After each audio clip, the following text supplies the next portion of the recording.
Hi, it's John Musso. I'm the Chief Investment Officer at Cumberland Advisors. It is Friday the 13th of June at 5 o'clock in the afternoon. I'm also covering for my colleague Matt, who's on some well-deserved time off. This was definitely the tale of two different types of week. 4 days of really equity prices grinding along, grinding higher, reacting to good news on inflation, which we'll talk about in a second. And then we had today where we had Israel have an attack on Iran last night on nuclear facilities. And of course, Iran responding back with drone attacks. This is still going on. Obviously, there'll be there's loss of life.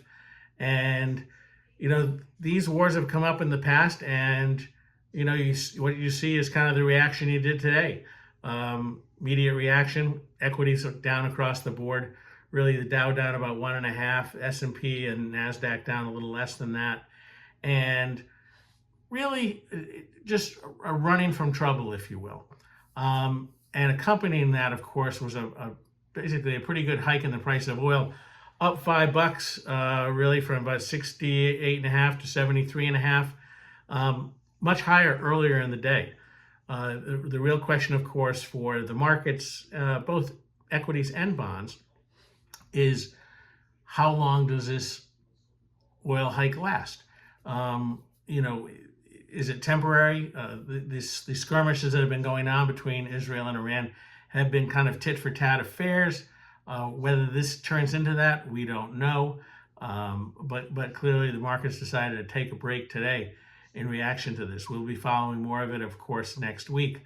But when you see this, it brings back memories of other skirmishes. And of course, it's the price of oil, which can obviously hurt bond prices too, because the price of oil has been very well behaved and coming down and helping in a lot of different areas. And then you get this shoot up. And of course, it's the one price, and we've talked about this on the bond side often, it's the one fairly inelastic good, right? So when prices shoot up, it can have an inflation transmission that can be kind of swift because of the inelasticity of the price of oil and obviously gasoline as well. So we will be watching that. On the bond side this week, you actually had a pretty good week in bonds, although it was masked by what happened today with bond prices down and it basically yields up during the day. So bond prices were down about maybe a point across the board. But when you look at the 10-year bond yield, it came down this week from a 451, settled today about a 440. To put some spin on this, though, it was a 436 yesterday and was as high as a 440, for today.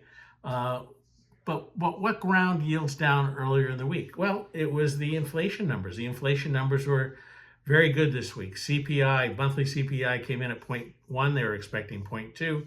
The PPI number came in at 0.1. They were expecting 0.3.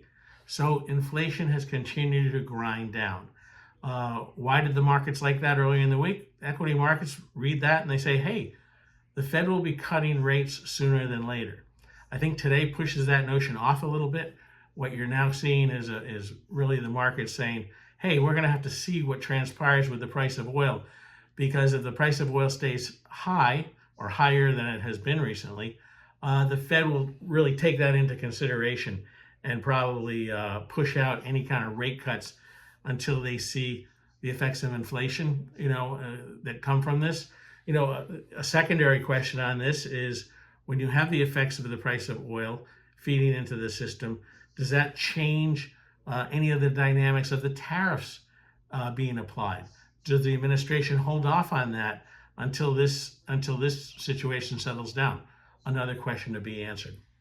But overall, it was a decent week for bonds. Muni side down a few ticks, not as much as treasuries, but solid demand for muni yields, and all bond deals got done very well and were oversubscribed.